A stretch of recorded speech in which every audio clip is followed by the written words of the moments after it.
Oh, hello, this is Tak Chung from Walk with Tak. Welcome to my YouTube channel. Now, stir frying actually is a rather complicated process.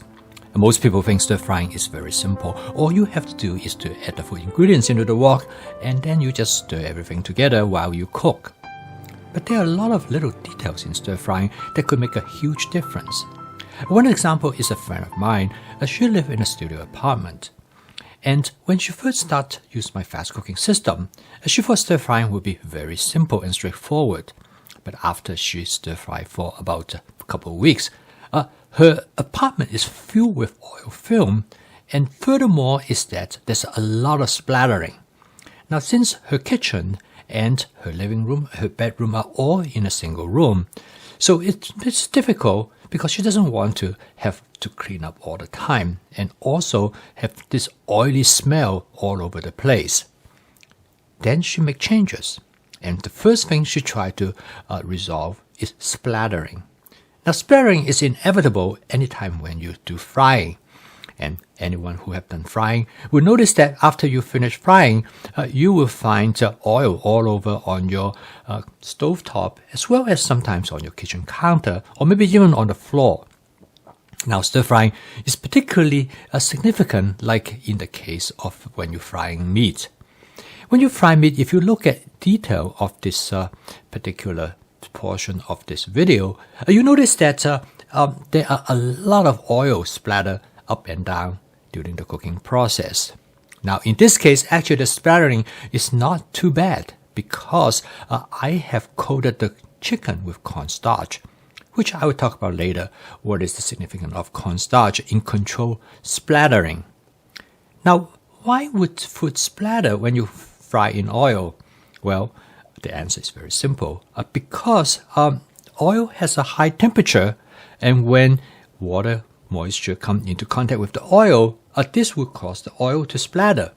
And this will create the type of phenomenon that frequently you find that the higher the temperature the oil is, the more likely for it to splatter. Now, different type of food will splatter in different ways. For example, like in this case, I'm frying some salmon. Salmon has a lot of moisture. Now, however, you might ask the question is that why do you want the temperature of the oil as high as possible in the case of cooking the salmon? Now, in this case, I lay the salmon with the skin side down on the surface of the wok, and this is the part where they didn't come into contact.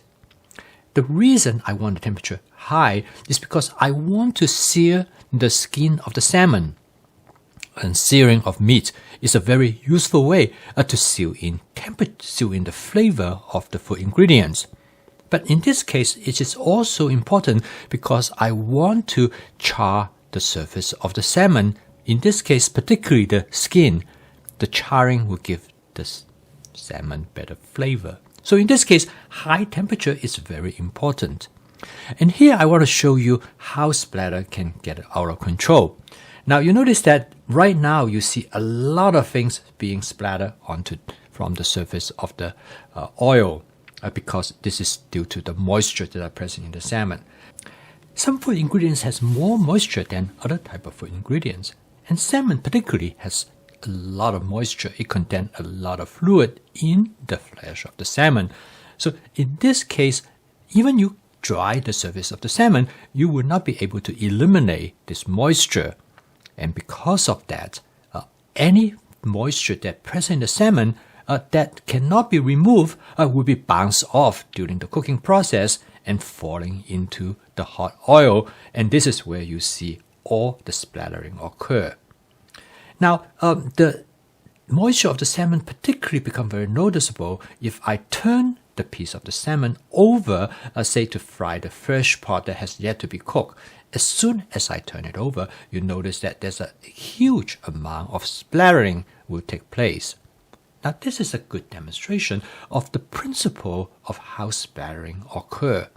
The more moisture you have, the higher the temperature you do, you will have more splattering.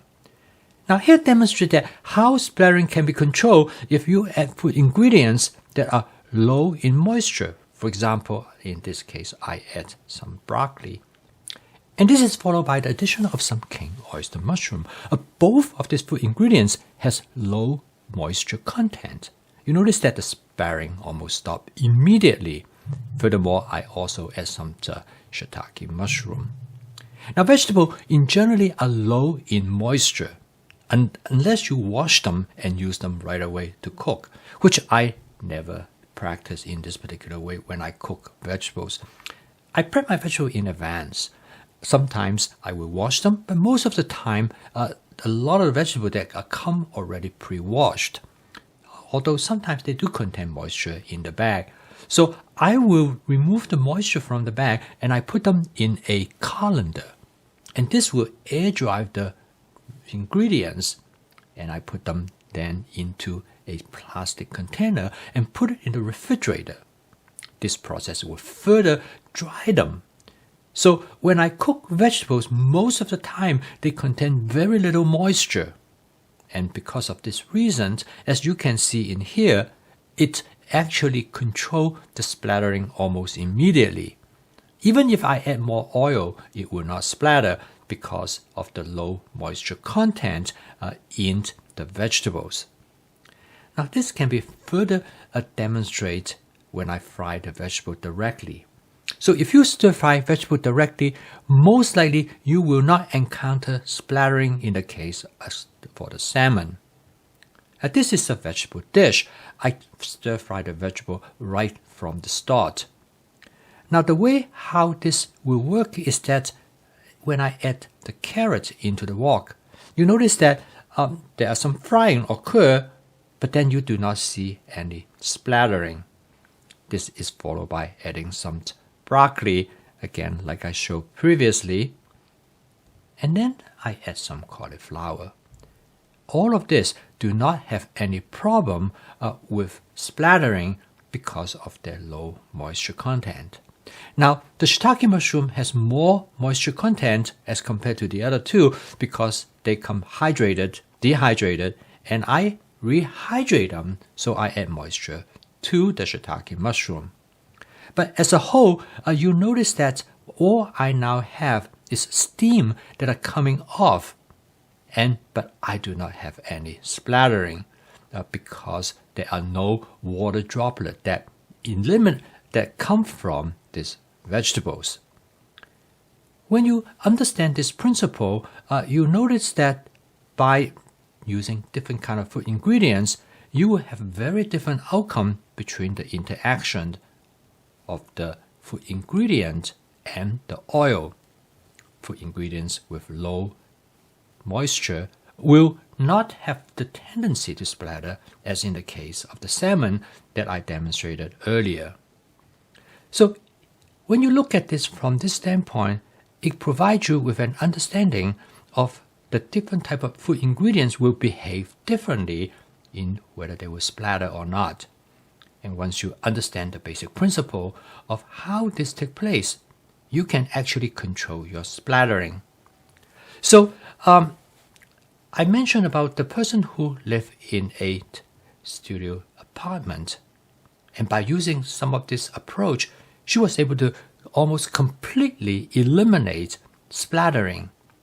And by eliminate splattering, she also eliminated the production of oil film. And by carefully control the temperature of the oil, she can basically eliminate splattering almost completely. Now, when it comes to meat, there's one solution to prevent the meat cause splattering. Now, meat generally contains moisture, and so one way to remove the moisture or reduce the moisture on the surface of the meat is to coat the meat with cornstarch. In this example, I cook with some pork rib tip, and I coat the pork rib tip with cornstarch before I put them into the wok. Now, this light layer of cornstarch will allow the moisture on the pork to be absorbed. And so when I put it into the wok, it has minimum amount of moisture exposure to the hot oil. The end result is that there are almost no splattering at all.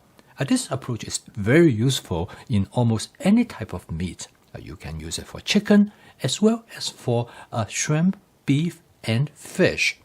Now, in the case of the salmon, I could have coated with the cornstarch, and this will probably reduce the splattering. But however, I do not like the flavor of the salmon after they coat it with cornstarch, so that's why I do not use it.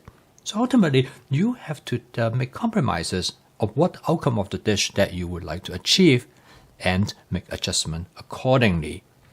But this is definitely a viable method to reduce splattering when you using the meat as well as other type of proteins. So at the end, there are compromises that you need to make, and quite often by knowing what you want to achieve in the dish, you can make an adjustment accordingly. Now in some cases, the chicken actually tastes better to you by coating with cornstarch. But in other situations, you might want the chicken as it is without the cornstarch to affect its flavor. Now another important consideration comes when you use frozen vegetables. Now frozen vegetables, because of the nature how they're frozen, they always will contain moisture. One approach to solve this problem is that instead of thaw out the frozen vegetable, you put it directly in the wok without having it thaw out. So this way, it will reduce the temperature of the oil because of the ice. And at the same time, it will allow the vegetable to thaw out at the time when it cooks. And actually, this gives the vegetable better flavor. So I hope this video demonstrates to you how you can use this various technique to reduce splattering during stir frying. By observing some of this process, and by controlling your oil temperature and the moisture on the surface of the ingredients, I think you will have great success. So keep on cooking. I will see you tomorrow.